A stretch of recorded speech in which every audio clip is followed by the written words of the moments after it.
First storyteller. It's her first time on stage at VoiceBox, and she is an amazing woman. Yeah, her name is Jody Murphy, and she runs Marco Recycling, which is an amazing company that goes to houses when they're being demolished, and she goes in there like a pirate, and she goes and she finds all the treasures, and then she recycles them. So the people who are selling their house or redoing their house, they're not losing anything, and the people who are making new houses, they like get new things. So it's like a win-win-win-win-win.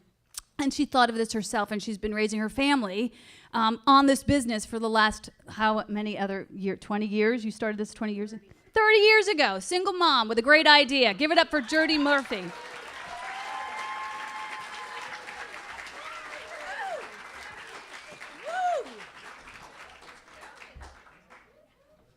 Well, hello, everybody. You know, coming up with me talking to you today, it made me really think about motherhood and how unbelievable it is that they let us do this. Like, we have children, we make them, and we deliver them. Show of hands, how many of you were born from a woman? Okay, all right, I rest my case. It's the great unifier, as it were. It's the great unifier. And what you don't realize is what an enormous responsibility it is to usher in this little soul. In my opinion, you could think about past lives, whatever, but I believe that the soul is eternal, right? So, you know, you go up to heaven, you say, hey, Jesus, what be going down? I was good. And then in like 50 years, you decide that, you know, you need to come back again, right? And so there's this giant soul that's lived millions of years or forever. And now it has to get stuffed into this little teeny body in order to dull down its senses. It's like a little, like skin is like a soul condom on babies. It just like keeps everything sort of in, and they had to come down to one-dimensional, two-dimensional, and so they have to learn how to make this thing work. And their giant heads and their giant souls are like, I'm gonna get you, little dangly thing above my head. I'm gonna swipe you as soon as I can figure it out. To do it. So it is an awesome responsibility, and many of us are like, oops, I'm pregnant. I mean, my personal history is a six-pack and a few kind words, and, you know.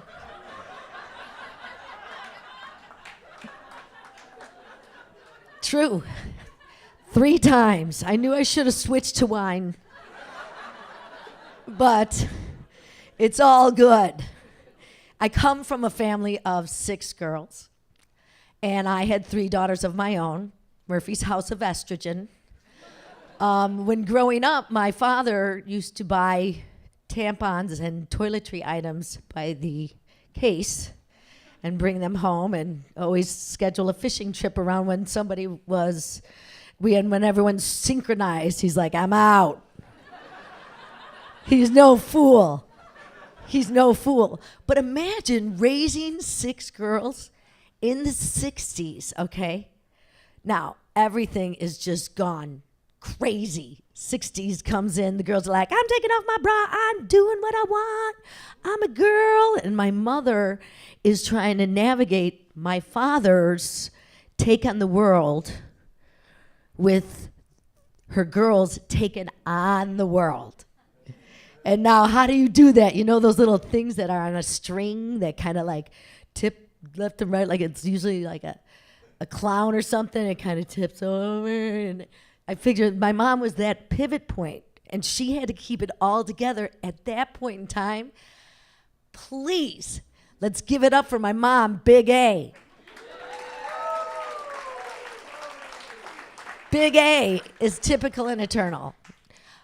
We lost her in January of 2016. And, you know, she just always said, hey, I don't do pain. So I'm just telling you now, I'm not doing pain. And I'm just going to, cover me with like a little harp-shaped pillow or something. She had a great sense of humor the whole way through. Smoked for 70 years plus, ate whatever she wanted. She was unapologetic for being her. And she kind of came out into her own in that way after, my dad passed away a long time ago. And she kind of just took on this new persona, because we could not swear at all. If we said shut up, you would get your mouth washed out with soap, right? So my mom's always trying to think of ways to be like, well, I know it's hip and bod, people do it, so how about you say, shut up the tree when a cat? And then Dad can't, She just had to navigate all these things. But what's so interesting is, the mother-child thing, it's so important with same sex, actually. The mother is the most powerful impact on a young woman. My poor 3 daughters, I feel for them. I really do. But, you don't realize that it's every moment. It's not just being a mother, it's every moment. So I remember, so there's a lot of things that change your children's lives when it's just an offhand comment. I'll give you 3 quick examples.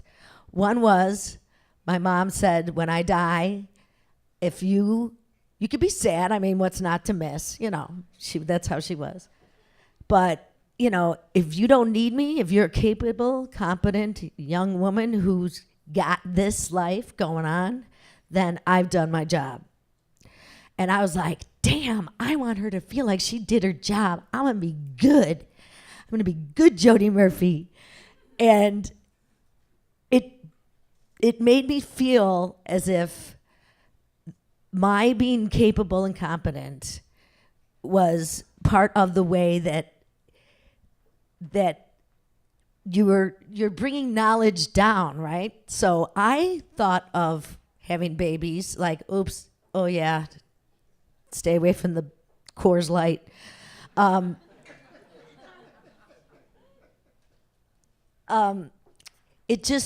It boils down to some very kind of things that change who you are. You're like, well, man, I'm going to make sure that I know how to do everything. So that was one. Another one was, I'm the youngest of 6 girls, which is a wonderful place to be, because you can be like, that works.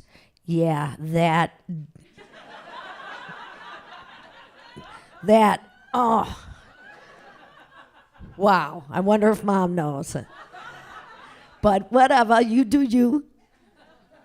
But I was the one who fell for in the 60s, okay? I was born in 62, that good girls don't, put out. They got to find a man that's going to, respect them, and that's how you get some caliber. See you later.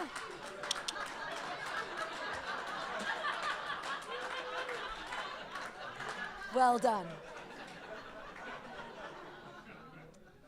Well, actually, with all my sisters just blazing trails left and right, I was believing in that stuff, right? So I was like, I'm a good girl. I'm going to find somebody who I love and respect. The thing is that they trained us all to be good wives, because my dad was first generation, only educated person in his family, so he wanted to teach us all to be good wives. Well, that did not work. It did not work very well, and I'll tell you why. Is because they were always so cordial to each other. It was like, what, marriage is so easy. This is all cool. You don't have any issues. Everything's all good. And then you start to delve into your own relationships and be like, this marriage stuff is hard. I don't like this. I'm not good at it. I don't play well with others. I'm just going to back away from this. But, I got married at a very young age. Well, it was old for my family, because Most of my sisters got married at around 19 for the first time. But I'm like, I'm 22. I am mature. I'm so mature. I'm going to put on my own wedding. And they can come down and see us in Texas. And we had a fabulous time. It was a good time. Then, right after the next week, I found out that Megan, my eldest, who's sitting back there, is, I'm expecting little bun. The 5-year IUD that gave out 2 years too soon. And I knew I wanted to have children. I always did. So I was like, what? I'm married to the love of my life. I'm pregs. Might as well just pop him out, Jody. Get him going. Because I knew 1 is, special. 2, it really makes problems with like Thanksgiving and stuff. If one can't make it, then the other sister's like, oh my God. 3, you can circle the wagons and find a way to have it all done. Anyway, what I wanted to say most importantly is that over time, your mothering, my mothering, and how I felt about my mother has changed significantly. Before I was like, oh, Mom, she's so obnoxious. Oh, God. And then all of a sudden, she just got so sassy for herself that it was like, hey, I could do what I want. She pays with a credit card because it's free. I did it because I can. Damn it. Smoking in my car, burning the hole in first trial. But, she is who she is, and I love that about her, okay? But there was a time when I was a little embarrassed. Oh, Mom, my mom lost her mom when she was way too young. And consequently, she mothered when she lost the way she was mothered when she lost her mom. So she only knew mothering that was of the 17-year-old sightline. So consequently, Big A, she called us every day. She made the rounds. What you doing? How's it going? What's happening? Just always checking in. And it used to really bother me until I realized, because I'm like, got kids everywhere. I'm on the toilet and she's calling 20 times. And then she'd be like, when you had the answering machines, and she'd go, are you there? Can you pick up the phone, my darling? I'm like, oh my God. Somebody better be, blue, black or blue, or, what's going on? I just wanted to see how Allie was feeling. Oh, okay, thanks, Mom. Love you. And so then came voicemail, and she still treated it as if it was a answering machine. So, are you there, my darling? Pick up. I'm like, Mom. Anyway, she's so sassy and sweet, and I miss her terribly. But she's around because she's in me, and she's in my daughter and I, and just to see how the circle of life goes on, just in case you need a song. Okay, so I talked to you before about how capable, competent children just pass through your lives. It's your job to get them functional, launched, capable, good, right? So that was my feeling always. And that's how I only get to borrow them for a little bit, right? Well, a funny story. My daughter, Megan, she and I, we're having our first little college kind of one-on-one talk, having a beer, feeling like we're equals and, chilling. And so I said to her, like I always do, I'm just so proud of her. And, I always want to be on her team. She's a winner. And I said, I don't know how I got you so special. She goes, well, really, I am the way I am because of what you were not. I'm like,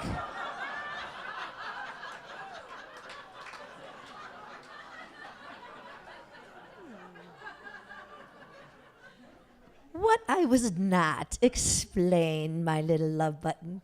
And she said, nobody else had to do chores before school. Nobody else had to work on the weekends. Nobody else had to cook and clean up every day and do the shopping and make our own lunches and things like that.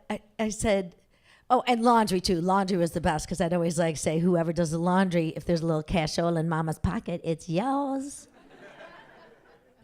Started out with a 20 and went down to quarters, but it worked like a charm.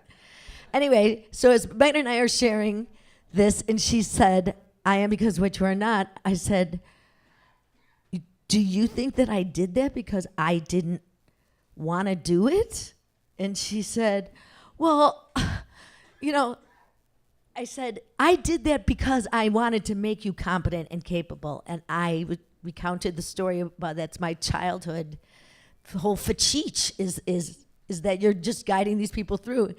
And I said, you're the one who knows how to do all this stuff. You got it all, girl. And I said, first of all, I'm glad you got it any which way, right? So if it was reactionary parenting, whatever, you still got it.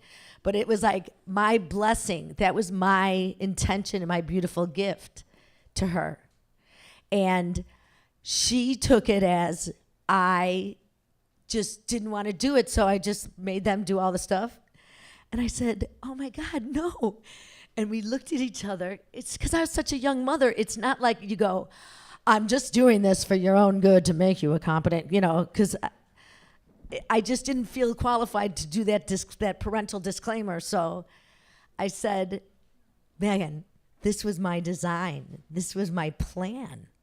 And she looked at me and she goes, that would have been a very good thing to know at the time. Isn't that funny?